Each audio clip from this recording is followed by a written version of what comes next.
ಎಲ್ರಿಗೂ ನಮಸ್ಕಾರ. ನಾವು ಪ್ರತಿದಿನ ನಡೆಯುವ ಈ ನೆಲ ಇದೆಯಲ್ಲ, ಅದು ಬರೀ ಮಣ್ಣು ಅನ್ಕೋಬೇಡಿ. ಇದು ನಮ್ಮ ಭಾರತದ ಜೀವಾಳ. ಬನ್ನಿ, ಇವತ್ತು ಭಾರತದ ಈ ಅತ್ಯಂತ ಅಮೂಲ್ಯವಾದ ನೈಸರ್ಗಿಕ ಸಂಪನ್ಮೂಲದ ಬಗ್ಗೆ ಒಂದು ಸಣ್ಣ ಪಯಣ ಮಾಡೋಣ.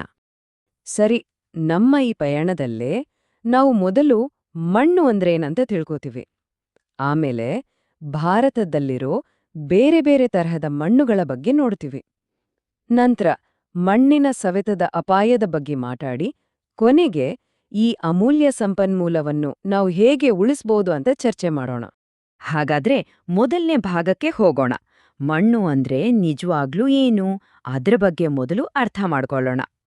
ನೋಡಿ, ಮಣ್ಣು ಅಂದ್ರೆ ಬರೀ ಧೂಳು ಅಥವಾ ಕೆಸರು ಅಲ್ಲ, ಅದು ಅದಕ್ಕಿಂತ ತುಂಬಾನೇ ಸಂಕೀರ್ಣ. ಸಾವಿರಾರು ವರ್ಷಗಳ ಕಾಲ ಕಲ್ಲುಗಳು ಪುಡಿಯಾಗಿ ಸಸ್ಯಗಳು ಮತ್ತೆ ಪ್ರಾಣಿಗಳ ಅವಶೇಷಗಳು ಸೇರಿ ಒಂದು ಜೀವಂತ ವ್ಯವಸ್ಥೆ ಆಗಿರುತ್ತೆ. ಇದೇ ಮಣ್ಣು. ಹೌದು, ಇದು ಅತಿಶಯೋಕ್ತಿ ಖಂಡಿತ ಅಲ್ಲ. ಯಾಕಂದ್ರೆ ಒಂದು ದೇಶದ ಜನರಿಗೆ ಹೊಟ್ಟೆ ತುಂಬಿಸೋ ಶಕ್ತಿ ಅಂದ್ರೆ ಆಹಾರ ಭದ್ರತೆ, ಹಾಗೇ ಪರಿಸರದ ಆರೋಗ್ಯ, ಇದೆರಡೂ ನೇರವಾಗಿ ಆ ದೇಶದ ಮಣ್ಣಿನ ಆರೋಗ್ಯದ ಮೇಲೇನೆ ನಿಂತಿರೋದು. ಸರಿ, ಹಾಗಾದ್ರೆ ಈಗ ನಮ್ಮ ಪಯಣದ ಎರಡನೇ ಭಾಗಕ್ಕೆ ಹೋಗೋಣ. ನಮ್ಮ ಭಾರತದಲ್ಲಿರೋ 6 ಮುಖ್ಯವಾದ ಮಣ್ಣಿನ ಪ್ರಕಾರಗಳನ್ನ ಒಂದೊಂದಾಗಿ ನೋಡ್ಕೊಂಡ್ ಬರೋಣ. ನಾವು ಮೊದಲು ನೋಡ್ತಾ ಇರೋದು ಮೆಕ್ಕಲು ಮಣ್ಣು. ಭಾರತದಲ್ಲಿ ಅತಿ ಹೆಚ್ಚು ಪ್ರದೇಶದಲ್ಲಿ ಹರಡಿರೋದು ಇದೇ ಮಣ್ಣು. ಗಂಗಾ, ಬ್ರಹ್ಮಪುತ್ರ, ನರ್ಮದೆಯಂತಹ ದೊಡ್ಡ ದೊಡ್ಡ ನದಿಗಳು ತಮ್ಮ ಜೊತೆ ತಂದ ಫಲವತ್ತಾದ ಮಣ್ಣನ್ನ ಬಯಲು ಪ್ರದೇಶಗಳಲ್ಲಿ ಶೇಖರಿಸಿ ಈ ಮಣ್ಣು ಉಂಟಾಗತ್ತೆ. ಈ ಮಣ್ಣು ಎಲ್ಲಿ ಸಿಗುತ್ತೆ ಅಂದ್ರೆ ಉತ್ತರ ಪ್ರದೇಶ್, ಬಿಹಾರ್, ಪಶ್ಚಿಮ ಬಂಗಾಳ, ಪಂಜಾಬ್, ಹೀಗೆ ನದಿ ಹರಿಯುವ ಬಹುತೇಕ ರಾಜ್ಯಗಳಲ್ಲಿ. ಇದು ಎಷ್ಟು ಫಲವತ್ತಾಗಿದೆ ಅಂದ್ರೆ ನಮ್ಮ ದೇಶದ ಪ್ರಮುಖ ಬೆಳೆಗಳಾದ ಗೋಧಿ, ಭತ್ತ, ಕಬ್ಬು, ಹತ್ತಿ ಎಲ್ಲ ಇಲ್ಲೇ ಬೆಳೆಯೋದು. ಅದಕ್ಕೆ ಈ ಪ್ರದೇಶವನ್ನ ಭಾರತದ ಕೃಷಿ ಹೃದಯ ಅಂತಲೇ ಕರೀತಾರೆ. ಸರಿ, ಈಗ ದಖ್ಖನ್ ಪ್ರಸ್ಥಭೂಮಿಯ ಕಡೆಗೆ ಪ್ರಯಾಣ ಬೆಳೆಸೋಣ. ಇಲ್ಲಿ ನಮಗೆ ಸಿಗೋದು ಕಪ್ಪು ಮಣ್ಣು. ಇದಕ್ಕೆ ರೆಗೂರ್ ಮಣ್ಣು ಅಂತಾನೋ ಇನ್ನೊಂದೆಸ್ರಿದೆ. ಇದರ ವಿಶೇಷತೆ ಅಂದ್ರೆ ಇದು ಹತ್ತಿ ಬೆಳೆಗೆ ಹೇಳಿ ಮಾಡಿಸಿದ್ದು. ಈ ಮಣ್ಣು ಹೇಗೆ ಉಂಟಾಯ್ತು ಅಂದ್ರೆ ಅಗ್ನಿಶಿಲೆಗಳು ಸವೆದು. ಇದರ ದೊಡ್ಡ ಪ್ಲಸ್ ಪಾಯಿಂಟ್ ಅಂದ್ರೆ ಇದು ನೀರನ್ನ ಅದ್ಭುತವಾಗಿ ಹಿಡಿದಿಟ್ಕೊಳ್ಳುತ್ತೆ. ಅದಕ್ಕೆ ನೋಡಿ, ಮಹಾರಾಷ್ಟ್ರ, ಗುಜರಾತ್, ಮಧ್ಯಪ್ರದೇಶದಂತಹ ಕಡೆ ಹತ್ತಿ ಅಷ್ಟೇ ಅಲ್ಲ, ಜೋಳ, ಗೋಧಿ, ದ್ರಾಕ್ಷಿಯಂತಹ ಬೆಳೆಗಳನ್ನೂ ಇಲ್ಲಿ ಯಶಸ್ವಿಯಾಗಿ ಬೆಳಿತಾರೆ. ನಮ್ಮ ಮೂರನೇ ಪ್ರಕಾರ ಕೆಂಪು ಮಣ್ಣು. ಇದು ನಮ್ಮ ಪರ್ಯಾಯ ದ್ವೀಪ ಪ್ರಸ್ಥಭೂಮಿಯ ಅತಿದೊಡ್ಡ ಪ್ರದೇಶವನ್ನ ಆವರಿಸಿಕೊಂಡಿದೆ. ಅಬ್ಬಾ, ಇದರ ವಿಸ್ತಾರವನ್ನೊಮ್ಮೆ ಕಲ್ಪಿಸಿಕೊಳ್ಳಿ.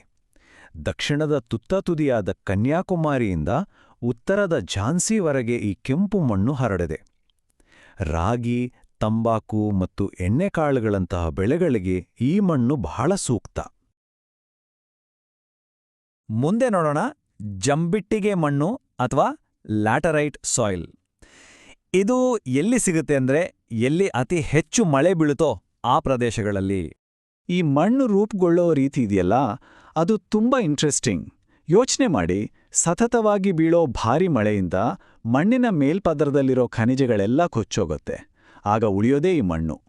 ಇದೇ ಕಾರಣಕ್ಕೆ ಪಶ್ಚಿಮ ಘಟ್ಟಗಳಂಥ ಪ್ರದೇಶದಲ್ಲಿ ಕಾಫಿ, ಚಹಾದಂಥ ತೋಟದ ಬೆಳೆಗಳಿಗೆ ಇದು ಹೇಳಿ ಮಾಡಿಸಿದ್ದು. ಇಲ್ಲಿ ಒಂದು ಇಂಟ್ರೆಸ್ಟಿಂಗ್ ವಿಷಯ ಇದೆ. ಕೆಂಪು ಮಣ್ಣು ಮತ್ತು ಲ್ಯಾಟ್ರೈಟ್ ಮಣ್ಣು ಎರಡೂ ಕೆಂಪು ಬಣ್ಣದಲ್ಲೇ ಇರುತ್ತೆ. ಅದೇ ಇವೆರಡಕ್ಕೂ ತುಂಬಾ ವ್ಯತ್ಯಾಸ ಇದೆ.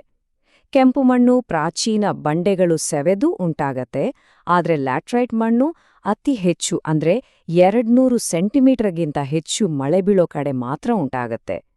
ಇಲ್ಲಿ ವಿಪರೀತ ಮಳೆಯಿಂದಾಗಿ ಮಣ್ಣಲ್ಲಿರೋ ಪೋಷಕಾಂಶಗಳೆಲ್ಲ ಕೊಚ್ಚೋಗಿ ಬರೀ ಕಬ್ಬಿಣದ ಅಂಶ ಉಳಿದುಕೊಳ್ಳುತ್ತೆ. ಅದಕ್ಕೆ ಲ್ಯಾಟ್ರೈಟ್ ಮಣ್ಣು ಕಡಿಮೆ ಫಲವತ್ತಾಗಿರುತ್ತೆ. ಈಗ ಪಶ್ಚಿಮಕ್ಕೆ ಅಂದ್ರೆ ಕಡಿಮೆ ಮಳೆ ಮತ್ತು ಹೆಚ್ಚು ಉಷ್ಣಾಂಶ ಇರೋ ಪ್ರದೇಶಗಳಿಗೆ ಹೋಗೋಣ. ಇಲ್ಲಿ ಸಿಗೋದು ಮರುಭೂಮಿ ಮಣ್ಣು. ಹೆಸ್ರೇ ಹೇಳೋ ಹಾಗೆ ಇದು ಹೆಚ್ಚಾಗಿ ಮರಳಿನಿಂದ ಕೂಡಿರುತ್ತೆ. ಹಾಗಾಗಿ ನೀರಿಂದ ಹಿಡಿದಿಟ್ಕೊಳ್ಳೋ ಸಾಮರ್ಥ್ಯ ಇದಕ್ಕೆ ತೀರಾ ಕಡಿಮೆ. ಈ ಮಣ್ಣು ಹೆಚ್ಚಾಗಿ ವಾಯವ್ಯ ರಾಜಸ್ಥಾನ, ಗುಜರಾತ್ನ ಕಚ್ ಪ್ರದೇಶ ಈ ಕಡೆ ಕಂಡುಬರುತ್ತೆ.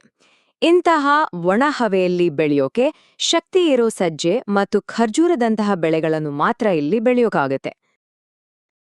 ನಮ್ಮ ಈ ಪಯಣದ ಕೊನೆಯ ತಾಣ ಹಿಮಾಲಯದಂತಹ ಎತ್ತರದ ಪರ್ವತ ಪ್ರದೇಶಗಳು. ಇಲ್ಲಿ ಸಿಗೋದು ಪರ್ವತ ಮಣ್ಣು. ಇಲ್ಲಿನ ವಿಶೇಷತೆ ಅಂದ್ರೆ ಗಿಡಮರಗಳ ಎಲೆಗಳು ಕೊಳೆತು ಸೇರೋದ್ರಿಂದ ಈ ಮಣ್ಣಲ್ಲಿ ಹ್ಯೂಮಸ್ ಅನ್ನೋ ಸಾವಯವ ಅಂಶ ಯಥೇಚ್ಛವಾಗಿರುತ್ತೆ. ಈ ಹ್ಯೂಮಸ್ ಅಂಶ ಜಾಸ್ತಿ ಇರೋದ್ರಿಂದಲೇ ಈ ಮಣ್ಣು ತುಂಬಾನೇ ಫಲವತ್ತಾಗಿರುತ್ತೆ. ಅದಕ್ಕೆ ನೋಡಿ ಹಿಮಾಲಯ, ಪಶ್ಚಿಮ ಘಟ್ಟಗಳ ಇಳಿಜಾರುಗಳಲ್ಲಿ ಚಹಾ, ಕಾಫಿ, ಮಸಾಲೆ ಪದಾರ್ಥಗಳು, ಹಣ್ಣುಗಳು ಈ ರೀತಿಯ ಬೆಳೆಗಳನ್ನ ಯಶಸ್ವಿಯಾಗಿ ಬೆಳೀತಾರೆ.